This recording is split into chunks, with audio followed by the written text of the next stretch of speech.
कल जैसे ही बजट आया तब मार्केट ने जोरदार गिरना चालू किया और हर एक रिटेल इन्वेस्टर के मन में एक डर बैठ गया कि क्या मार्केट में रिकवरी आएगी या ये फॉल कंटिन्यू होगा। लेकिन जो स्मार्ट इन्वेस्टर्स होते हैं वो ऐसे फॉल को एक अपॉर्चुनिटी समझते हैं। वो लोग हर एक सेक्टर की बारीकी से रिसर्च करना स्टार्ट कर देते कि हमारा अभी पैसा कहाँ जाएगा, क्योंकि वो लोग इस चीज़ को एक बाय द डिप अपॉर्चुनिटी समझ रहे हैं। तो आज के वीडियो में हम लोग बात करेंगे कि कल जो बजट आया उसके बाद हमें कौन से सेक्टर पे बारीकी से नज़र रखनी है, ताकि इस सिचुएशन में हम लोग पैनिक ना करके एक अच्छी अपॉर्चुनिटी समझें और ट्रेड्स और अपने इन्वेस्टमेंट को प्लेस करें। Hello guys, I am Kaustubh and welcome back to this channel. देखो, मार्केट जब भी गिरता है उस समय पे मार्केट तुम्हारे लिए ढेर सारी अपॉर्चुनिटीज लेके आता है। बस फर्क इतना है, जो लोग नए हैं या फिर वीक है वो लोग इस चीज को डर के एग्जिट कर देते, लेकिन जो इन्वेस्टर स्मार्ट है वो लोग इसको बाइंग अपॉर्चुनिटी समझ के और इन्वेस्ट करते हैं। तो एज अ स्मार्ट इन्वेस्टर हम लोग मिलकर डिस्कस करते हैं कि कौन से सेक्टर पे हमें मिलकर नजर रखनी चाहिए जो हमारे पोर्टफोलियो को मीडियम और लॉन्ग टर्म में शाइन करा सकते हैं। तो हमारा सबसे पहला सेक्टर होगा infrastructure and capital goods. Infrastructure और कैपिटल गुड्स पे गवर्नमेंट का सबसे ज्यादा फोकस होगा और वो क्लियर भी है काफी, जैसे कि urban infrastructure, defence, roads and railways. चाहे मार्केट शॉर्ट टर्म में भले कितना भी गिर जाए, लेकिन लॉन्ग टर्म में ये सेक्टर्स कभी नहीं गिरेंगे।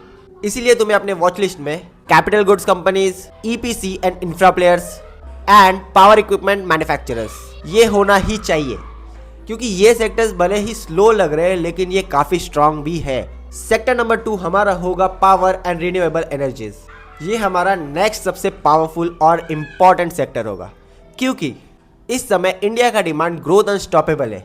इसीलिए हमें इन चीज़ों पे फोकस करना है, जैसे कि ईवी, डाटा सेंटर्स, मैन्युफैक्चरिंग और अर्बनाइजेशन, और रिन्यूएबल्स जैसे कि सोलार, विंड और ग्रीन एनर्जी।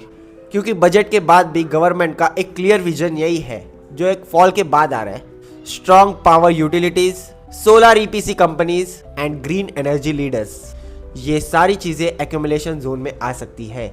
इसके बाद जो हमारा थर्ड सेक्टर होगा वो होगा बैंकिंग एंड फाइनेंशियल्स, क्योंकि बैंक्स ऑलरेडी काफी ज्यादा करेक्ट हो चुकी है। लार्ज प्राइवेट बैंक्स या फिर पीएसयू बैंक, याद रखना सब बैंक्स नहीं लेकिन सिर्फ क्वालिटी बैंक्स। देखो, शॉर्ट टर्म में काफी वॉलेटाइल होगा, लेकिन ये भी याद रखना लॉन्ग टर्म में बैंक्स ही हमारे इकोनॉमी का इंजन है। हमारा सेक्टर नंबर 4 होगा आईटी सेक्टर्स।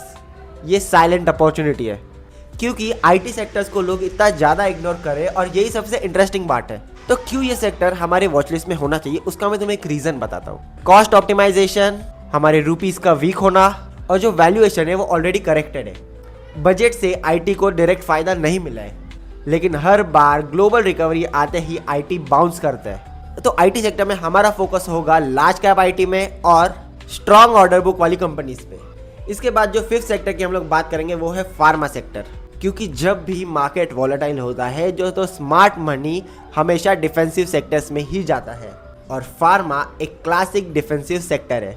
और इसके कुछ रीजंस भी बता देता हूँ कि क्यों ये हमारे वॉच लिस्ट में होना चाहिए। क्योंकि यहाँ पे एक स्टेबल डिमांड है, ये एक एक्सपोर्ट ड्रिवन सेक्टर है, और हेल्थ केयर कभी भी बंद नहीं होता।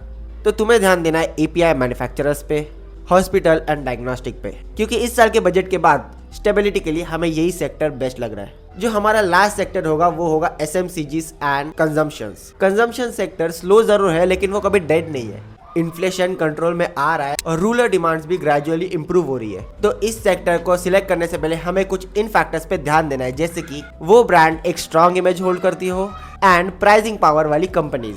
कुछ ऐसे सेक्टर्स और स्टॉक्स जिनसे हमें दूर रहना चाहिए, क्योंकि बजट के बाद थोड़ा हमें कॉशियस रहना चाहिए। इसीलिए highly speculative stocks, over valued small caps और प्योर एफ&ओ मोमेंटम प्लेस, इन 3 चीजों को पूरी तरह से अवॉइड करो, क्योंकि अब तुम्हें सिर्फ अपना डिसिप्लिन ही मार्केट रिवॉर्ड करेगा, ना कि गैम्बलिंग।